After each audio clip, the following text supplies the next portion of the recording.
One. It's your man, DJ Seko Varner, and I'm here with my good brother, Dr. Charles Corprew. How you doing, Doc? I'm good, brother. How you doing, man? Okay, man. Okay. Well, I know that you have a great podcast that I listen to, and you're doing a lot of work in the area of masculinity. Why don't you take a couple of seconds and introduce yourself and introduce the What's Your Revolution concept, and then let's talk about healthy masculinity. Go. Oh my gosh. Always proud graduate of Green Run High School, class of 1989, largest graduating class in Virginia State history. Okay. Always everything. I have to give credence to the place where it all started, man. Love Green Run High School. Has been a part of who I am for, the last 30 years. All right, Stallion Pride. I work at Green Run High School. I'm not a former Stallion, but I'm Stallion in heart now. I've been there long enough. So, hey, I bleed Kelly green, royal blue, and white, brother. Rock that green. All right. Yeah, exactly. I have a PhD from Tulane in psychological science. Was a former professor of psychological science at Loyola University, and then 4 years ago started a consulting firm called What's Your Revolution. And What's Your Revolution is really about helping individuals and organizations think about their own personal revolution and how they can spark a global revolution based on that. And so I work with school divisions, nonprofits, local and state governments, in trying to figure out what that revolution is for them and then help them to fulfill their mission so they can then instill that revolution into their constituents that they serve. So I spend a lot of time working, as you know, with superintendents, C-suites, so C-level teachers, administrators, executive directors of nonprofits, doing a lot of different things, professional developments, coaching, facilitating missions, strategic planning, as well as looking at how to fulfill their own personal revolution. So that's what that is. And really, if someone were to ask me what my revolution is, it's really about how do I find the healthiest version of myself? And so when I began this, it was always this topic about what is healthy masculinity. Okay. So we actually think about masculinity from a binary perspective. So I actually wanted to get away from this concept of healthy masculinity and to talk about how we find the healthiest version of ourselves and what does that look like for each person. And so that's where I am in my show. The What's Your Revolution show is really a conversation for men and the people who love them about how men can embrace and understand the healthiest version of themselves. And they actually define what that looks like for them. Okay. Why did the concept of revolution become so passionate? I mean, why'd you become so passionate about the concept of revolution? It's interesting you asked me that, dear brother. As I sat in graduation, at Tulane's graduation in 2011, Tom Friedman was the speaker, the graduation speaker. And Tom Friedman is a Pulitzer Prize winning columnist for the New York Times. Okay. And he began to weave what was going on in the spring of 2011, the Arab Spring. But we were also going through here in America an opportunity, well, not an opportunity, we were still going through a recession. Right. Was still bringing us out of the recession that we had been through in 2008, 2009. And one thing, as Tom Friedman said, as we were getting out of classes in school and graduating, is that it was going to be the worst time for us to actually go find a job. One of the worst times in American history for graduates to actually go out and look and achieve employment. But it was also one of the best times in American history for people to go out and actually create a job. As you saw with Facebook and Twitter, Snapchat, all of the different things that have been invented now, Uber, it was a wonderful period of time for people to say that I'm not going to go look for a traditional job. I'm actually going to figure out how to create something that is going to bring the masses to me. And so it resonated with me because he wove revolution. He wove how Twitter and Facebook were the catalyst for the revolutions over in the Arab Spring in Tunisia and Egypt. And so it just resonated with me, and it had me to begin to ask my own self, what was my revolution? And it has always been, for me, how do I evolve as a man of color, as a black man? As you know, we wake up black and male every day. And everything that I have done in my adult life has been for young African-American males. Okay. So how could I take my research, my consulting, the work that I was even doing on myself and make that greater so people could see that, hey, Charles is doing this type of work, so can I. And so that's what this is all about. It really comes through Tom Friedman saying it was a wonderful time for people to go out and create their own revolution. And that's what I did. I went out and created, my research is all about hypermasculinity. I was able to turn that into my consulting around in education. And now with the radio show, it just even promotes it even more. This is the revolution that I'm taking to the masses to try to ensure that people can find the healthiest versions of themselves. Interesting. Now, was Tom Friedman the sole person with the concept of revolution that really piqued your interest in being a revolutionary? Yeah, I don't think that I thought about it that way before that speech. Graduation speeches, you're ready to get out of there. It's New Orleans, it's Tulane graduation. I'm ready to go. Right. Ready to go. The only reason I went to graduation that day was actually because Stevie Wonder was singing. He was getting an honorary PhD, and I wanted to see Stevie for free.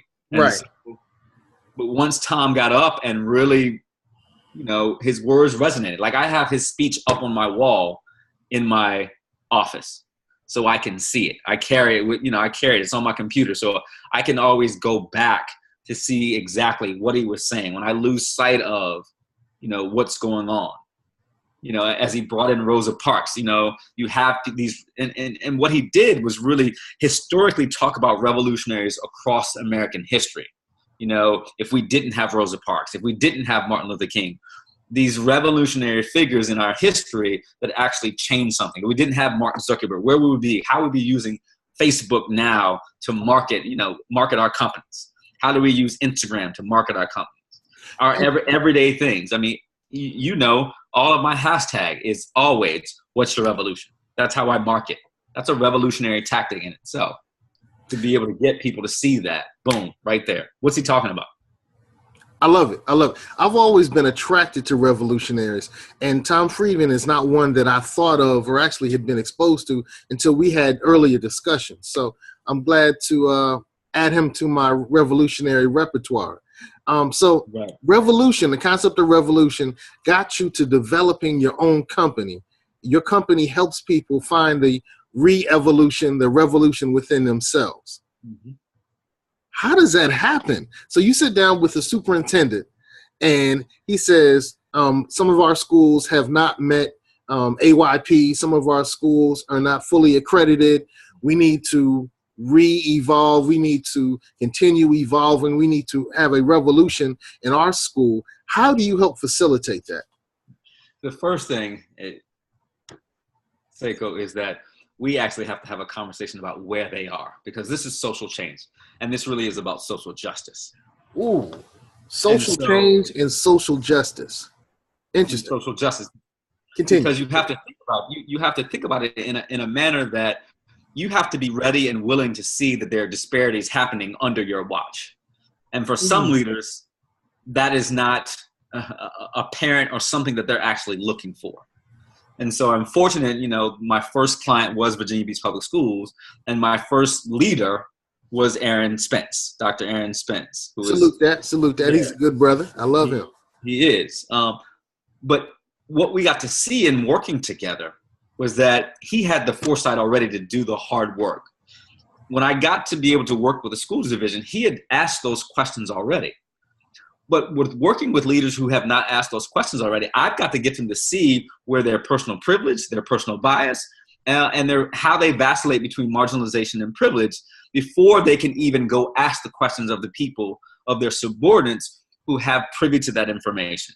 If they're not there, if we haven't done the deep homework about their own personal bias and how they see themselves in the vastness of this world, if they haven't addressed their privilege and understand. So, one of the things in a great conversation with Aaron is Aaron understands his privilege as a large, smart, intelligent white man. But he is working for social justice and social change and understands his place. But he also uses his privilege for power. And so when you have privilege and you understand your privilege, you have to be able to reach back and say, you know what? That's wrong. And so I work with leaders very early in the process for them to see that they have the opportunity to actually revolutionize their school divisions or their nonprofits or their agencies by looking deeply within themselves first. Because it then trickles down to the rest of their senior leadership. It trickles down to their administrators. It trickles down to the teachers. It trickles down to the parents. It trickles down to the students, because they have to also think about where they are. But if I cannot get a senior leader to think through that, the process is not going to work. They're going to bring me in. I'm going to do a professional development. I might talk to their teachers. I might talk to their administrators. It's checking the box, and it doesn't work. The hard work really begins with personal revolution around seeing yourself in context, in space, as you vacillate between marginalization and privilege. Interesting. Now, I can stick on the concept of revolution all day.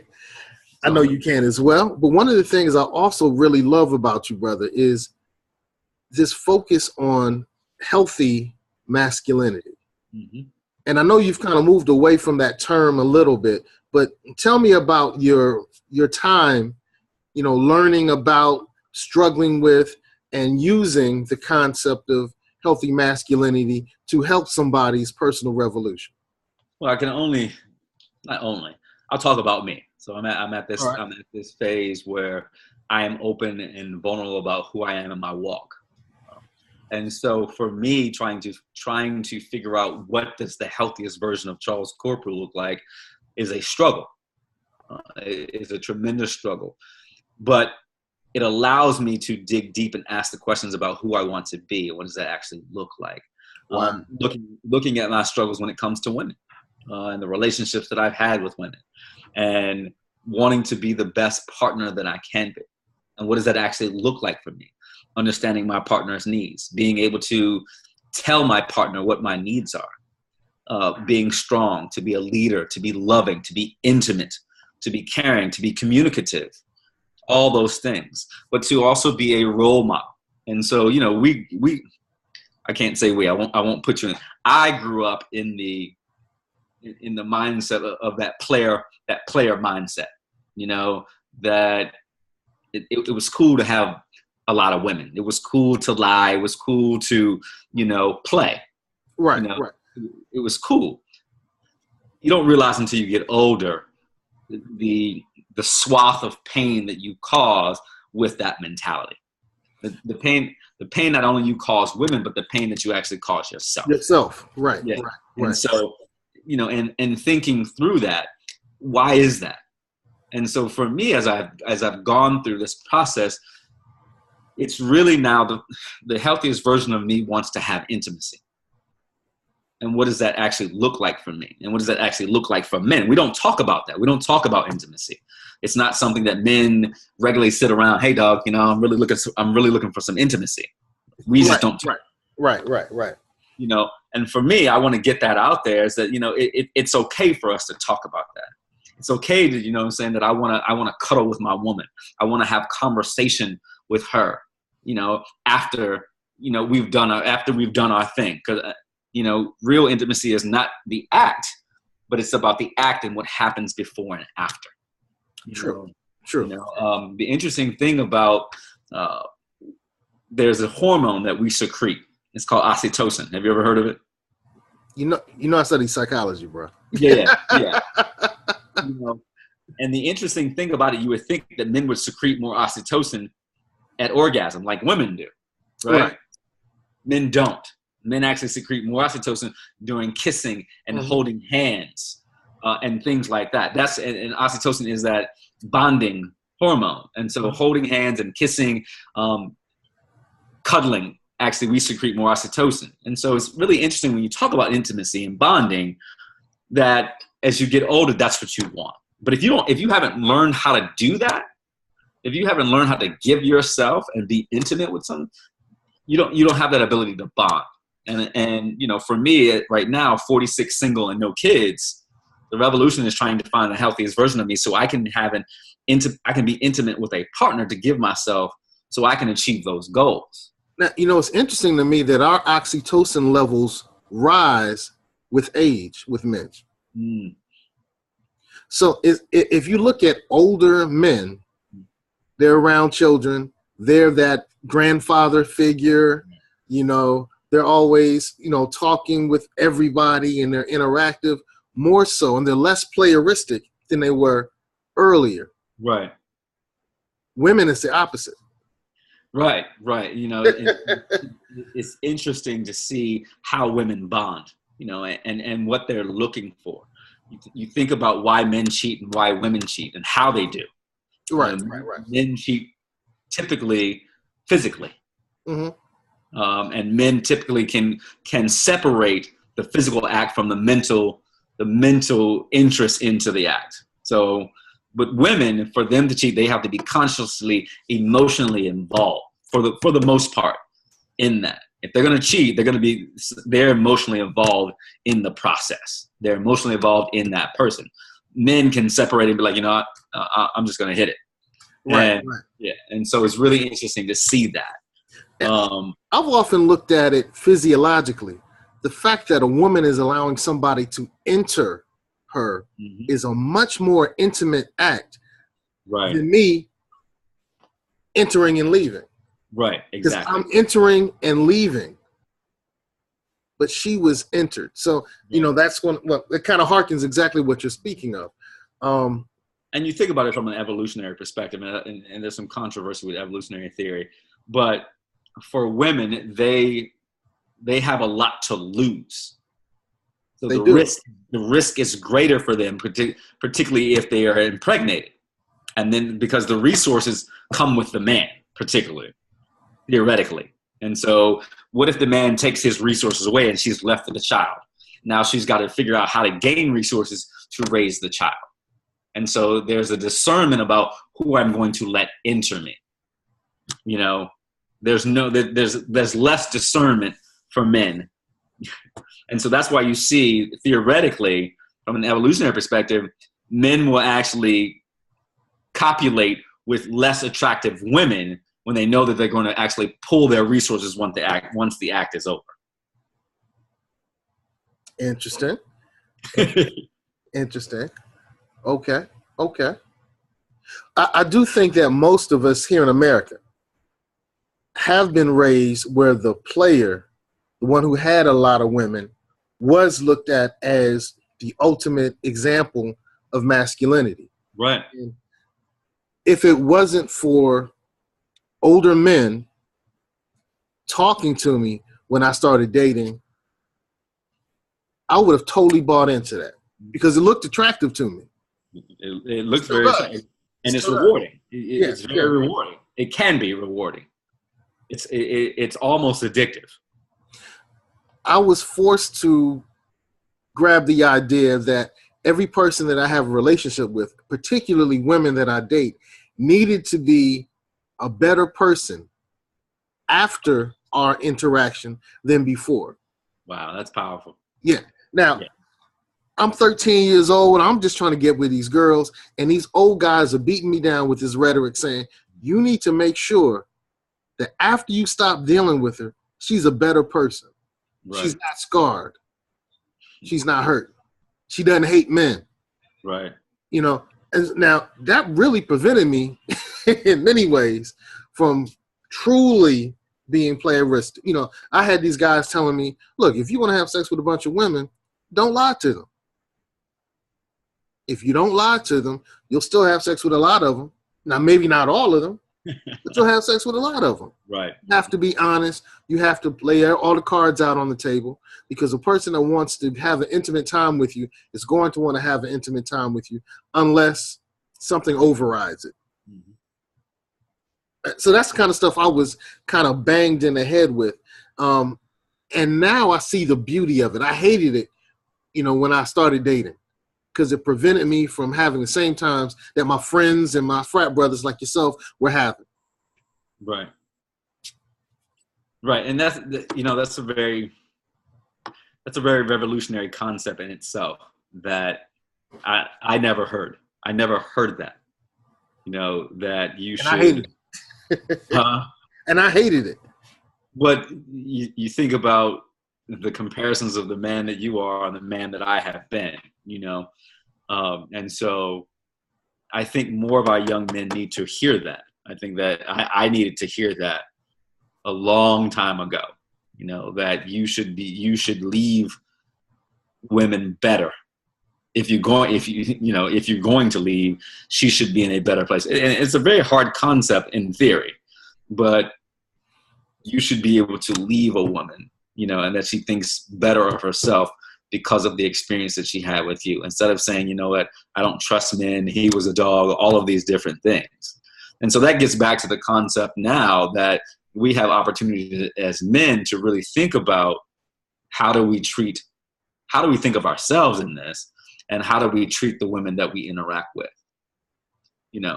And so I think that more of our boys need to hear that concept. More of our boys need to hear that, you know, and I think that you have a platform to be able to say that to young boys as they begin their dating ritual, that how you treat a woman should be reflective of how you treat your mother, how you love your mother, that she should be able to think more of herself and less of herself if it ends. And I think, you know, I'm almost sad that I never heard that. What I heard was, go get it, you know, do your thing. You know, it's okay to be, you know, like you said, it was glamorous to be a player. Yeah, yeah. So what does healthy masculinity look like?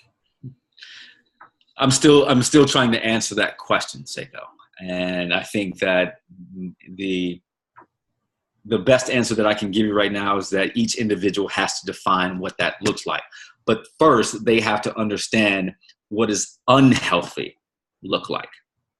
Ooh, okay. So they've got to understand what unhealthy. And so as we have this conversation, I can tell you the unhealthy habits that I've had. You know, we just sat here and talked about my relationships with women. You know, and so as I move to be the best version of myself, I understand that I know that I need to have better relationships with women, that I need to be honest with myself, and that I need to. And one of those things to be about being honest with is being honest about what I need, particularly from an intimate perspective. And so, and not being afraid to say that I like sex, I like to have sex a lot, and this is what I need. And I think men are punished for actually saying that. Oh my God, you're just a pig. No. Men should be able to say, I like to have sex. I like to have a lot of sex. I would like to have a lot of sex with one partner, right? If you don't want to have it with one partner, you need to be honest. I like to have a lot of sex with multiple partners. But you need to be honest with yourself and the people who are in your life and be able to say that. And as you said, people have the opportunity to make up their minds about if they want to be with you or not. Right. But men should not be afraid to say that, but they also have to know if they have unhealthy behaviors that are precipitating how they interact with other people in the world. It sounds to me like you're saying the healthy portion of the relationship, of the masculinity, is the honesty. That's one piece of it. Okay. That is one piece of it. I think honesty. What are the other pieces? Honesty and integrity, confidence, altruism. And so being able to think about others more so than you think of yourself. And so for me, the other part of the answer to what's a revolution is that your personal revolution should be able to impact someone else's. So as I go through this journey of finding the healthiest version of myself, I should be able to talk about this and help someone else who is actually maybe going through similar things or hasn't even thought about it. If you can give of yourself to other people without the thought that there's a return, that's forming the healthiest version of yourself. To be able to love. To be able to love and think about that from a perspective of what does it feel like to love and to be loved and be able to accept love. I think that's one of the key things that we have to think about in this healthiest version of ourselves is that what does it actually feel like to be loved, and what does it actually feel like to give love in a manner that is receptive, that is mature, that is appreciative. So things like that.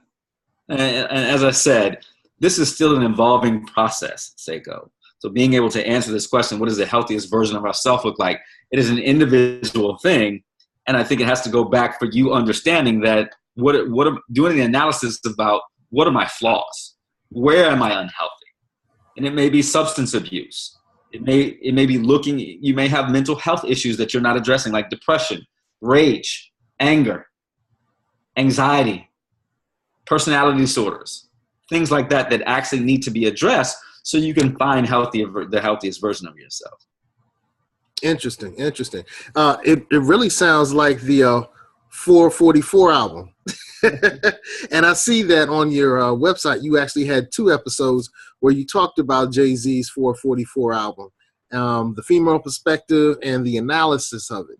And I tell you, man, that's the analysis that he did of his earlier behaviors, where he took responsibility for things, but where he also put a vision out and talked about legacy and, those types of things in the album really harken back to what you've talked about with healthy masculinity and having a revolution.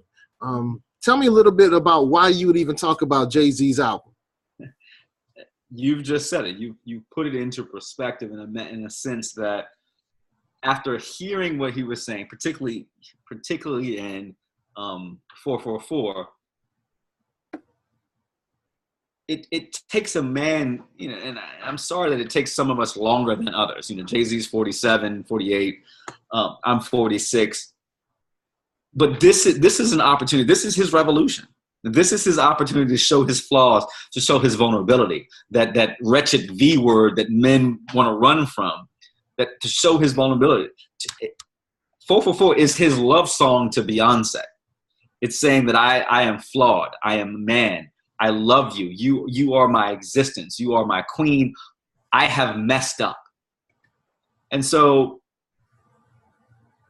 yes, he's going to make a ton of money off this, but it really is a platform for him to show other men that you can be fucked up and come out of it. Now, it's interesting. You said it was his love song to Beyonce. I think it was his love song to life, to hip hop, to the hip hop community. I mean, he talked about things and bad decisions that he made financially and bad decisions he made emotionally. He talked about how Varner, how he didn't realize his ego had gotten in the way with some of his bad decisions. And he also talked about wanting to be a better father and starting to think about what's going to happen when my children really find out what I've done. Yeah. When I get knocked off that pedestal, when I'm not Superman anymore, when they see my flaws. I think it starts off, with his love for Beyonce, but I think it was even bigger than that. He also talks to us about, seeing finances in a larger scale. Right. In the story of OJ. Let me just say this one thing. So I definitely agree with you saying, and the reason why I say it's a love story, a love note to Beyonce, because who else would you tell your flaws to? You know what? He has a line in there where he said, I would not want another woman to know more about me than you. Right. And so, he's talking to his wife. Mm-hmm. He's saying, with my beloved person, my spouse, my special person, I want to make sure that you're so special that you know everything. And more than other people do. I'm going to truly open myself to you. And I think that was a really strong moment of masculinity. Mm-hmm. We want partnership. I think many of us want partnership. And I know that's something that I want. Okay. And I do know, excuse me, let me take that back. I do know what partnership actually looks like. I do know what that looks like. I've had that a couple of times. I know what it looks like. I just want to know what it looks like for a sustained period of time. Whoa, longevity. Yeah, and knowing what my role is in that and what my partner's role in that. And also hearing what her needs are, but her hearing what my needs are as well. And I think communication is one of those things that is very tough between men and women. and women hear one thing and we hear another thing, and trying to find that balance between what I'm saying and what you're saying, because our lenses are always going to be different because our upbringing, we're going to bring life's experiences in.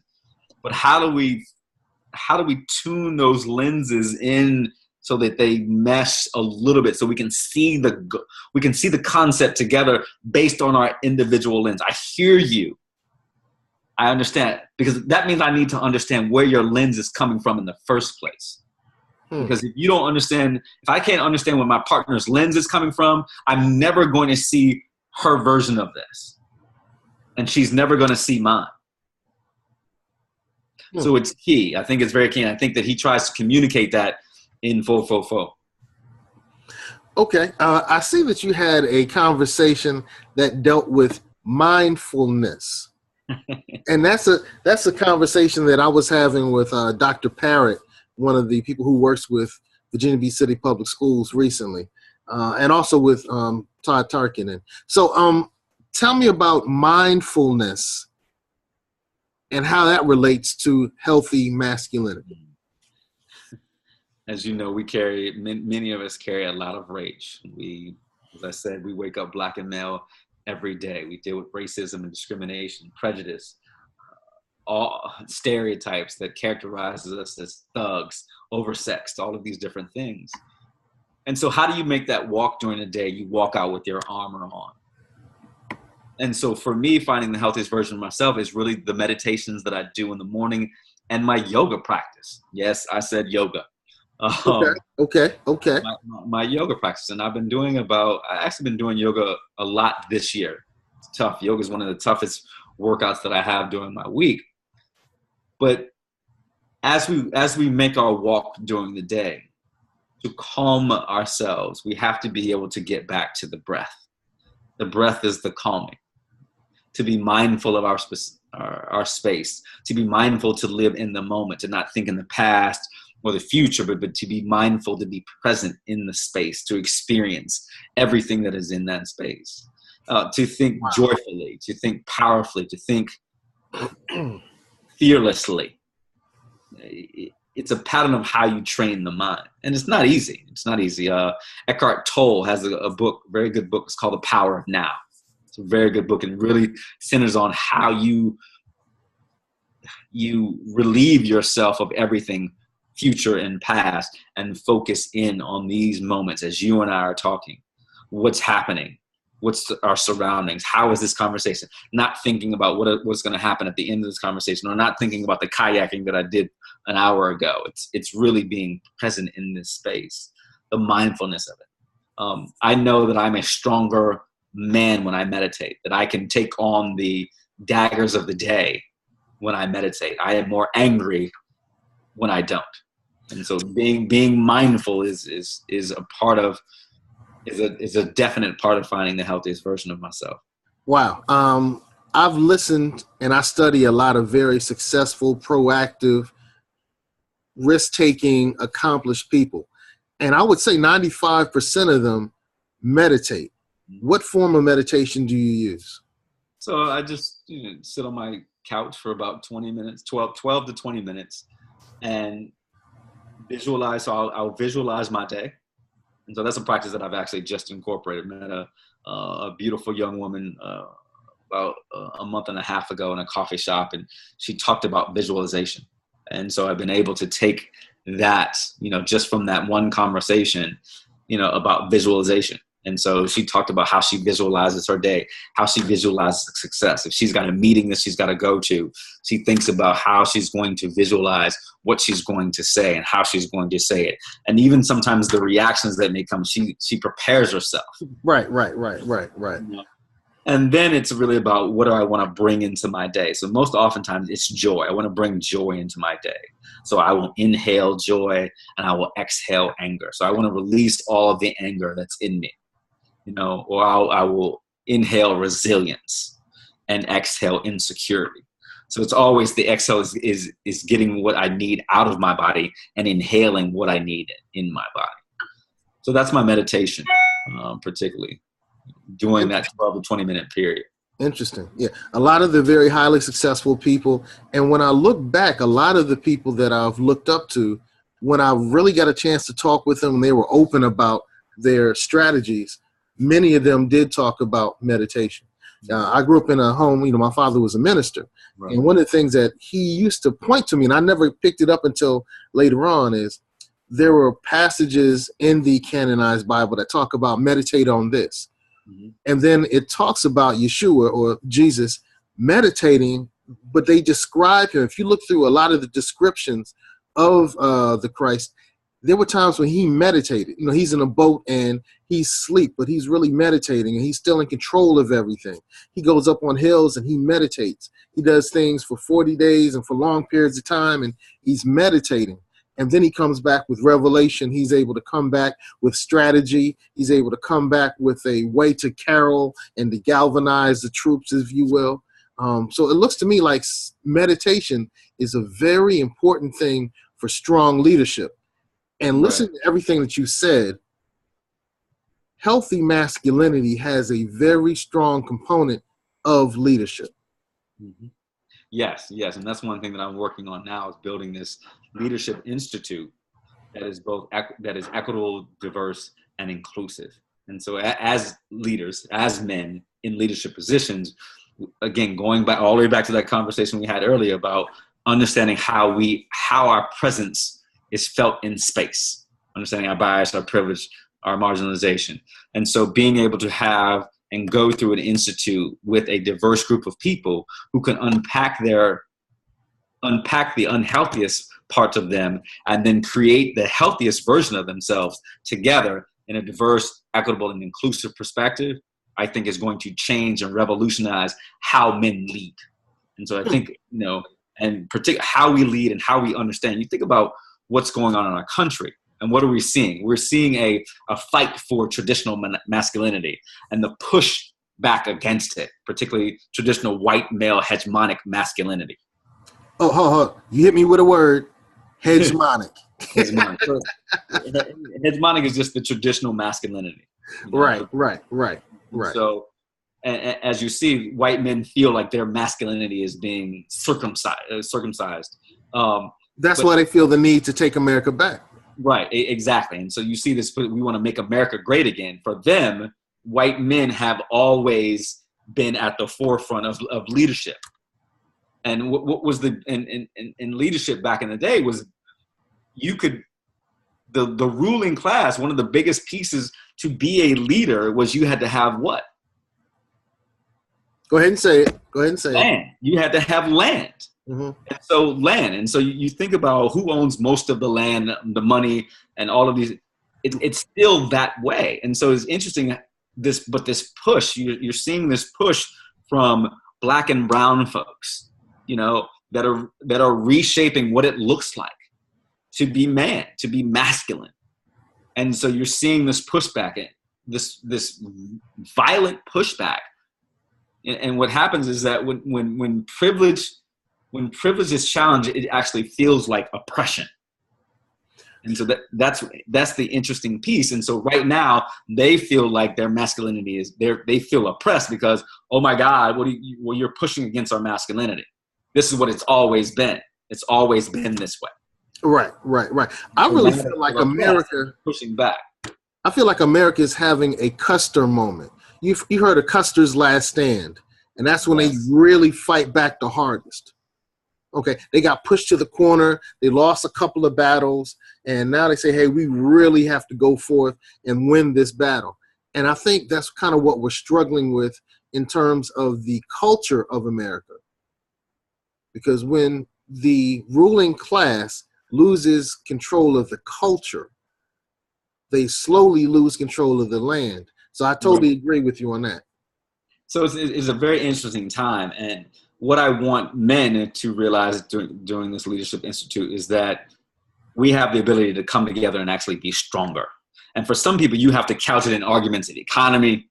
Like why is a diverse nation where people have the opportunity to go out and buy land and be productive, more amenable, more productive? Because you think about it from an economic perspective. If you have more people going out and finding the jobs and being paid higher wages, they're paying more into the tax base. But that thought is not there. There's this feeling that we're losing power. And power is intoxicating. And when you've had it for so long and you feel like it's being lost, you're going to fight as much as possible to try to keep it or regain it. And so that's what we're seeing. And so that's why Donald Trump resonates so much with certain groups of people, because they have felt like, oh my God, you know, you care more about them than our masculinity, our rights, where we've always been. Make America great again. And so it's very interesting when I hear make America great again. And what do you mean? And the juxtaposition is make America white again. And so, you know, these numbers that we're seeing out 2025, 2030, 2035, where the majority of people in this country will be what they consider minority or people of color. That's very scary for people. You know, when you've been the majority for so long and you've dictated rules, policies, programming, and practice, and all of a sudden now you've got people of color who are coming. And you think about, you know, one of the things that we have to think about as African Americans is that we're not the largest minority group in the country anymore. Well, you know, I've always distanced myself from the term minority because I always thought global rather than, but exactly. I'm saying your point. I definitely understand your point. Right. We don't have a lot of time left in here. We're going to be shut off pretty soon. What can the listener walk away with? What's the return on investment? They listen to you give some great information, but now they need some items that they can take away and start acting on. Can you give us 3 or 4 things that the person who listened this far, who invested this much time into what you've shared, can start doing in their lives so they can have a revolution? Right. So I think asking themselves, being able to take that hard look in the mirror and saying, who am I now? And who do I want to be? And that's the biggest thing that I think people have to ask themselves, is that who am I now and who do I want to be? And if you're not, if those 2 things are not in line, you have to begin to ask yourself, how do I get to be the person that I want to be? And so listing down, these are the unhealthy things that I do, and really recognizing them. And then saying, okay, how am I actually going to change that? So if this unhealthy thing is that I'm a liar, right? And you can actually pinpoint that. What do you have to do to really begin to have integrity and honesty in your life? I think that's one of the things. Being able to set goals for yourself. I think people don't talk much about that, but being able to set goals, realistic goals for your transition into the healthiest version of yourself. So in 3 months, I'm going to do this. In 6 months, I'm going to do this. In a year, I'm going to evaluate to see where I am in the process and see, am I to this point of this image of where I want to be? Surround yourself with other people who are doing hard work on themselves. And I think that's critical. We don't often get in groups with people who are doing hard work on themselves. People that will hold you accountable. Part of the Leadership Institute that I'm talking about is a group of men who hold each other accountable. We don't have accountability partners. And the one thing that we don't do is we don't challenge each other when we're messing around with 10, 12, 15 women. Nobody says to the man, hey, maybe you shouldn't be doing that. Who's going to hold you accountable for your behavior? So I think that is key, having a group of people, men and women, who are going to be able to hold you accountable for your behavior. I think that is crucial for finding the healthiest version of yourself. Goal setting, having a pack, some people call it a mastermind group, depending whatever you want to call it. But I think that's crucial. And be willing to forgive yourself for the things that you've done. I think that's one of the biggest things. It starts with, and not regretting the things that you've done.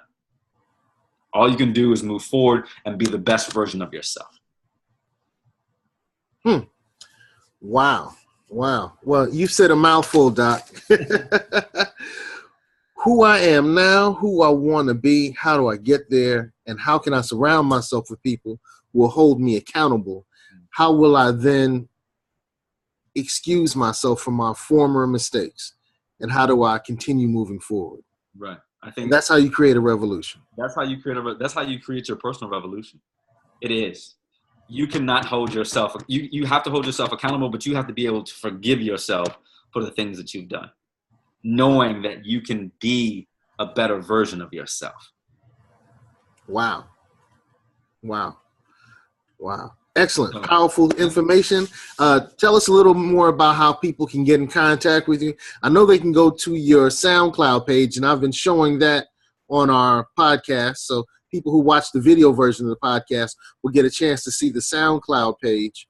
What are some other ways that people can see your content and get in contact with you? So you can check me out on Twitter, which is my Twitter handle is WYRevolution. You can check me out on Instagram, and Instagram is at What's Your Revolution. And the Facebook page for my company is WYRevolution LLC. Okay, I'm going to your Twitter page now. Okay. That's it. Okay. Who are these gentlemen? Is this in NOLA? That's in New Orleans, Louisiana. The gentleman right next to me is actually the current mayor, Mayor Mitch Landrieu. And okay. I was on a panel for his NOLA for Life initiative where I spoke. That was about a year and a half ago. I can't remember who the other gentlemen are. They're all respected professors, doctors in their respective fields. All right. So on Instagram, you mentioned that it was different than. It's What's Your Revolution? WHATSYOUR. Okay. This is embarrassing to me because sometimes people get a chance to see me misspelling. Spell check was my friend. Oh, okay. Okay, I did get the right one. Good. Good. Oh, I see one of our good Green Run Stallion staff here, Mr. Hicks. Yeah, good. Exactly. And I go around asking people what their revolution is. Okay. Okay. All right. I love what I see. I know you do. Yeah. Okay. Oh, full disclosure for our listeners. Charles is one of my line brothers. All right. So we have Instagram. We did your Twitter. We did your SoundCloud. And what's the last one we want to hit very quickly? Facebook. And basically Facebook has the same content that you'll see on Instagram and Twitter. So it's WYRevolution LLC. Okay, great. Great. All right. Well, Dr. Corprew, it's been great talking with you. It's going to, your conversation has really caused me to rethink some of the directions that I'm moving in and probably given me some strategies that I can definitely use to create my own revolution. And I hope it was the same for everyone else who listened. And the great thing is you personalized it. It wasn't, this is what you need to do. You said, this is what I'm doing. These are the things I'm struggling with. These are things that I'm working on. And I think you can benefit from them too. That's kind of what I got out of it, you know.